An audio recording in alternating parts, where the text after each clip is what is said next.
Hi, what kid doesn't dream of becoming a superhero with unique powers, telepathy, telekinesis, clairvoyance? How would you like to have all these things? Especially when you have a boring school and parents who don't understand. Here is the story of Michaela, a boy who was lucky enough to make his dreams come true.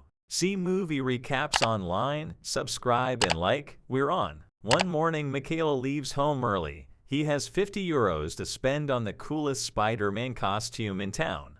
But the day is off to a bad start. The salesman won't let him in. Michaela goes to school empty-handed, where everyone is talking about the upcoming Halloween party.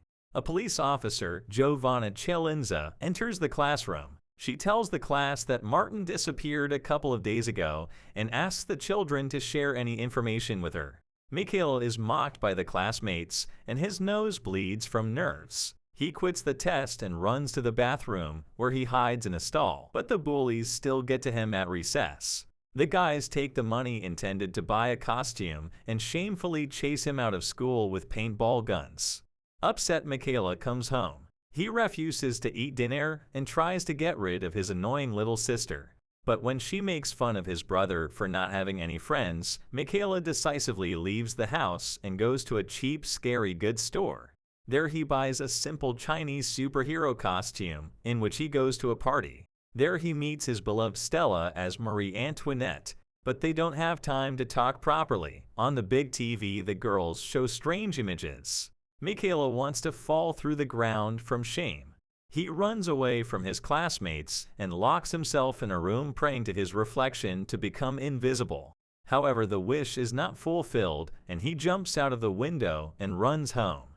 In the morning, the guy wakes up in his superhero costume. He changes his clothes and goes to the bathroom to brush his teeth as usual, but he looks up at the mirror and sees that his robe is hanging in the air. Michaela runs into the room and throws off the robe. He realizes that he is completely invisible. Suddenly his mother runs into the room. She sees that her son is nowhere to be found and starts to worry because recently one of his classmates disappeared in a similar way. Then Michaela writes a note and puts it on the bed until Giovanna sees it. His mother reads it and calms down. When mom leaves for work, Michaela gets dressed from head to toe and goes to town. He can't go to class like that, but the guy has a better plan. When he notices his abuser on the street, a big guy with a paintball gun, Ivan, the guy decides to take off his clothes and go straight to class. Later, Michaela goes to the teacher's room and rewrites the correct answers to his test. Then he goes to his second enemy, who is competing in a tennis competition. Michaela interferes with the boy's serve, and he loses. In the locker room, the father humiliates the boy for failing. After, Michaela brings the offender to a panic attack by playing a prank with tennis balls. After a successful revenge, Michaela decides to please himself and sneaks into the girls' locker room after gym class. At first he enjoys the view, but suddenly an accidentally thrown towel falls right on top of him. The girls see a strange silhouette under the cloth and come closer to remove the towel. And then Michaela does not understand why his superpowers suddenly disappeared. His mother, in turn, is upset by her son's behavior, especially as she has more work to do. Another boy from Michaela's class, Brando, has disappeared without a trace. A psychologist is sent to the children's class. He tells the teenagers that it is normal to have problems and different experiences at such an age, but this is no reason to run away from home. Suddenly, the psychologist speaks directly to Michaela, and he feels himself starting to disappear again. The boy manages to run away from the class at the very last moment before anyone notices it. At home, the boy has an annoying sister waiting for him. He doesn't want her to see him and kicks the girl out of the room, but she only pretends to leave. So in a couple of seconds, the whole truth is revealed to her. At first, the girl screams in fright. She notices that the swing is swinging strangely without anyone's efforts. However, this does not scare her at all. The girl sits on a nearby swing and starts a conversation with the ghost. She asks who he is, and Michaela draws a smiley face in the sand with a piece of wood. This excites the girl, and she offers to swing together. They chat for a while, and then Stella hurries off to practice. The next day, Michaela apologizes to Stella for the locker room episode, and then he notices that the girl draws a smiley face in her notebook. In the evening, he draws the same smiley face on the misted window of his beloved, and she lets him into the room already invisible. The ghost sneezes from the cold, and the girl covers him with a plaid, and under it approaches Michaela to kiss him. At home, Michaela's sister insists that he finally tells Stella the truth. The guy decides to try his luck and goes for a walk with his dog right to the gym where Stella is working out. Meanwhile, the girl's coach leaves her alone for a while and someone shoots a sleeping pill dart at her. Michaela comes to the gym and sees a man with his face covered, dragging the breathless Stella to a car. The guy tries to stop the intruder, but he manages to fight him off and drive away. Soon Stella wakes up in an unknown place with a bunch of wires on her head. She is surrounded by strange people who take tests from her and ask strange questions. She begs to be let home, but they refuse, calling themselves and her friends. In the morning, Michaela wakes up and decides that he needs to save Stella urgently. The boy runs to get his suit and finds that it has shrunk terribly after washing and now only fits his sister. The boy is angry and yells at his mother for ruining his favorite thing. The boy's screams cause the glass in the house to break in a strange way. He runs away from home again, and Stella is put in the same cage with Martin and Brando, the boys who disappeared earlier. Michaela sits alone on the shore. Suddenly, a strange blind man approaches him, whom the boy has already noticed here on the shore. Michaela quickly realizes from the conversation that the man can read his mind and asks him what he wants. Then the stranger introduces himself as Andrew and declares that he is the boy's real father. Andrew tells him that he comes from Russia, where once there was a nuclear disaster. Many people died from the radiation, but some of those who survived acquired superpowers. The military took an interest in these special people and dreamed of creating an army of super people. However, Michaela's parents knew that their child would be taken away from them, so they decided to flee the camp. While Andrew was hiding his little son in the woods, Elena turned invisible to deal with the military. But one soldier tricked her. He noticed a butterfly on the girl's shoulder. Elena died, and Michaela inherited her gift. And since Andrew knew the military would get him one day, he decided to give his son to a kind woman named Giovanna. Andrew gives his son a special costume that was designed for his mother. No more naked hanging out on the streets, and you can control invisibility. Soon the police arrive. A local fisherman mistakes Andrew for a criminal and reports him to the police station. But before he disappears, Andrew wipes his memory. Michaela's mom asks what he did here, and the boy lies that he was just out for a walk. Giovanna sends him home with the psychologist. The boy doesn't want to talk to him. He is much more interested in his new suit. But the annoying psychologist insists on having tea and a chat. During the conversation, Michaela notices a bandage on the psychologist's arm, exactly in the place where his dog bit Stella's kidnapper.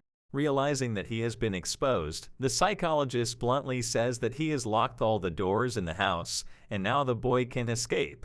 And if he calls the police, all his friends will die. Michaela manages to distract the psychologist and turns invisible thanks to the costume he was wearing earlier. He throws knives at his opponent, but he dodges. Then the psychologist takes flour and scatters it in the air to find Michaela. He finally manages to grab the boy just before he jumps off the balcony, but the boy is more cunning.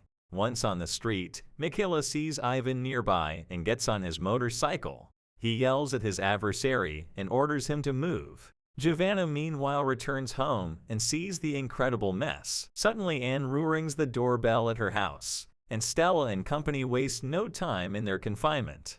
The girl manages to get out of the cell and sees that they are on a ship. She walks around it and looks for a way to make an SOS signal. Michaela becomes visible again and chats with Ivan, who used to be his nemesis. He even confesses to the boy that he suffers from attention deficit disorder and therefore sees a psychologist. Michaela tells his classmate that the psychologist is the one who stole Martine, Stella, and Brando. Ivan replies that he is ready to fight and takes out a new paintball rifle from his backpack. They try to figure out where to go now, and suddenly get a clue from Stella. But when Michaela and Ivan find themselves at the ship, the bandits have Stella in the hold with a gun to his head. The classmate suggests Michaela to become invisible and get inside while he distracts the others. Ivan shoots at the security fence and does indeed so panic on deck, but Michaela meanwhile sneaks into the psychologist's office and his accomplices. There they watch Giovanna and Andrew through hidden cameras. Michaela almost gives himself away by accidental noise, so he hurries out of the office and finds Stella being roughly thrown to the floor for disobedience. Michaela knocks out one of the guards and threatens the other with a gun. Stella and friends are released from detention, and the girl finally realizes who has been the ghost all along. Brando and Martin insist on fleeing the ship as soon as possible, but Stella tells Michaela that there is an old man deep in the hold who needs to be rescued. She leads the boy somewhere through long tunnels, and when she finally does, Michaela decides that Stella has betrayed him. But soon the evil old man, the leader of the group, explains what's going on. It turns out he can bend other people to his will, which is how he got both the psychologist and Stella to do what he wants. Michaela gets angry and starts to fight with the old man's entourage, but then he puts a gun to Stella's head and blackmails the boy. Then he gives an order to the guards and they press the red button. Martin and Brando see the report back. The ship has entered self-destruct mode. They don't know yet that the old man with Michaela and Stella on board has separated from the ship and is sailing the depths of the sea in a submarine. The old man tells Michaela that he is finally going home and will thank him for reuniting with his mother. According to him, his mother is alive and waiting for him. Meanwhile, Giovanna and Andrew see the lost boys in the hold. Martin and Brando tell Giovanna that Stella and Michaela are still inside. The woman runs inside despite the imminent explosion. There she meets a psychologist who swears he doesn't remember anything. A few seconds before the bomb is activated, Andrew drags Giovanna and the psychologist outside, and they miraculously escape death. The old man on the submarine keeps telling Michaela what a wonderful future awaits him and that he doesn't belong in this world of boring people with boring problems. Michaela becomes enraged, and his anger causes the glass in the hold to burst and the machinery to malfunction. Together with Stella, they manage to get into the captain's cabin and float to the surface. Finally, Michaela and Stella are free. The boy shows the police and reporters gathered at the scene his superpowers.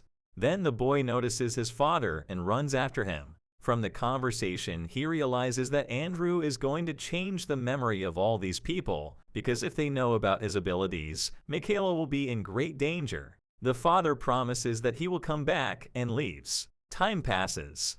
Michaela's mother doesn't remember anything that happened to them on the pier. This school holds a party in honor of Stella, Martin, and Brando. An upset Michaela goes to the party and is once again the object of ridicule by his old enemies. But this time he finds something to say. Michaela sees Stella leaving the party and runs to talk to her. The girl admits that she doesn't want to celebrate and is about to leave. But suddenly Michaela sneezes and Stella smiles mysteriously. They go for a walk together. Meanwhile, somewhere far away, another invisible person reports that Michaela has escaped. It turns out that it is Michaela's mother, who is really alive and waiting for his return. However, she has another child, Michaela's twin sister, Natasha, who was recently found in a remote Morocco. And if you discovered the gift of invisibility, where would you go first? Share with us in the comments, and don't forget to subscribe to the channel and like this video to get more cool retellings on YouTube.